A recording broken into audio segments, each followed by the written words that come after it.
Now, SapientNitro's worldwide creative chief, Gaston Legorburu, has been widely credited with upping the creative ante of the agency. Gaston has been the driving force in the evolution of the interactive marketing business since co-founding Planning Group International, or PGI. Under his leadership, PGI became the largest privately held interactive agency in the US and was acquired by Sapient in 2006.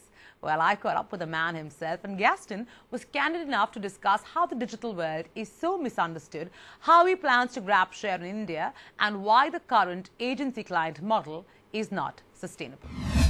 Thank you so much for joining us, Gaston. Truly a pleasure to have you on Brand Equity. Oh, I'm excited. I'm excited. Given the fact that, your focus now in India is quite sharp and you want to make it quite big here, what are your, findings about the Indian market as opposed to, let's say, the market where you're very comfortable operating, which is the West? Most marketers, especially multinationals that look at India, they are enamored with the size. Right?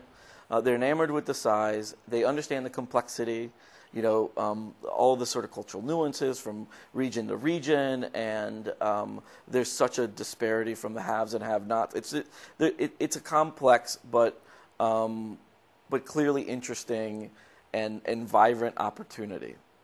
The problem with that is that it masks what the digital opportunity is, right? You're so excited with the billion number that you don't recognize that the online or the digital population is as big an opportunity as almost North America is, just from a numbers standpoint. Fair enough. Right? Yeah. But there is an incentive within any of the agencies, and frankly from not a lot of CMOs as well, to laser focus on that opportunity. Absolutely. So I think there's a real need. One of the things that you'll find from us is that we're in launching SapientNitro. We are clearly going to not ignore traditional media. So you will see TV from us. And you will see it's a full service. I mean, that's really where our business has evolved. But it's about being digital natives that are playing in that space. Do you ever think the kind of margins that traditional today garners versus digital, do you think there will come a time where digital will equal traditional or even possibly go much further in terms of commanding margins compared to traditional? That's a great question. The answer is a simple one. Pay attention to all the holding company earnings calls. Pay attention to our earnings calls. Right? The market is very keen on understanding the mix of digital versus traditional, because although they have a stronghold, and that tends to be the sort of where most of the cash comes, it's an area that's eroding and it's under attack. The economics around sort of digital traditional are really interesting.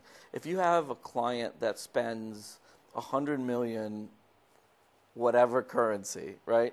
And they're highly dependent on traditional media, on just paid broadcast media. Right. Somewhere in the neighborhood of 90% of that spend goes to media. Absolutely. And 10% goes to the agencies and production. Less, maybe. Right? Yeah. Less, yeah, right? Yeah. And with procurement in the mix, sure, they're squeezing that all the time, right? Right. If you spend the same amount of money in digital, it's 300 assets, not 10. There are actually better margins in digital than they are in the traditional model, unless the model really changes. I wanted to talk to you about digital and the way we see it, and really let's talk about an underdeveloped market like India, which you're just about entering, and not a sophisticated market like, let's say, the US. Today, for people who claim that they're digital experts, or for clients who claim that they're spending a lot of money on digital, and they're more digital savvy compared to, let's say, the rest, what we see essentially is our videos on digital. So instead of having a 30-second commercial, we'll see a 4.5 long-minute ad, which is on YouTube, right? And that's great digital work for us. So really, it is storytelling. The storytelling, of course, is a lot longer, a lot less crisper, and they belt it out as this is digital. From where we sit, it just looks like video has just moved from TV to the internet. I think you're absolutely right. And I also think that the other things that are being done in digital are either gimmicky or just tactics, right? It's what do we do? Let's put stuff in social media. Let's do UGC.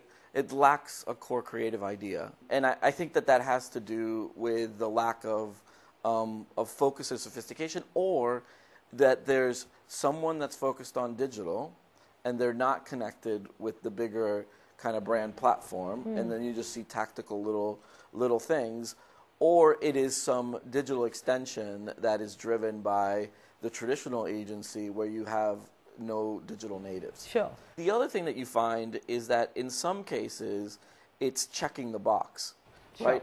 It's a CMO that doesn't want to be called out as not being digital. He's like, all right, what do we do in Facebook? What did we do in Twitter? Absolutely. Did we do a viral video? I'm good. Let's go back to doing what we're doing, right? Yeah. So it's not thoughtful. It's not whatever.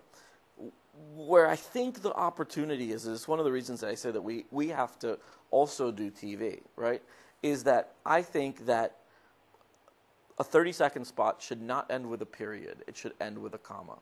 And it frankly not this is necessarily the first part of the conversation. I think it has a lot to do with who's in charge. Gaston, you've talked about in the past saying that clients today need a new breed of agencies. How it works today is that it's an orchestra, and they're the band leaders, and there are several players that they're trying to orchestrate together, and it's tough mix. I think mostly everybody's exasperated by that system today.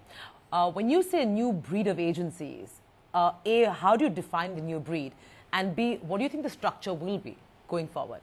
I think you make a good point. I think what's happening today puts way too much pressure on the client. And on the client to play referee, to play general contractor, to do all sorts of things. But I also think I have 5 agencies that are all best of breed of this particular thing, and I have to oversee all of them and get them to collaborate, right? It's like it's herding cats. It's trying to, because they're beyond just ego. The incentive structures are, everything works against you, right? So who owns the idea? Who gets credit for the idea? Who gets credit for the revenue? Who manages the client relationship? How much? I have 5 account teams. Why do I need 5 account teams? What you need to do is to have people that are very different in a room, right, that are trying to solve the same problem. I would hire people from, I hired a creative team from 72 and Sunny that were super talented, right? And once they came in-house, they didn't want to do ads anymore. I want to do this really cool, interactive experience stuff. And then I have amazing UX folks that are like, I want to make 30-second spots. So what happens is no one wants to play their position. Right. And it's like football or soccer, right? Like when we're little kids, everybody chases the ball. And then as we start growing up and we learn more and more and we get better at what we do, then people play their position. But somehow we've regressed to everybody chasing the ball. On that note, thank you so much, Gaston. This was truly very insightful. Good. Thanks for having me.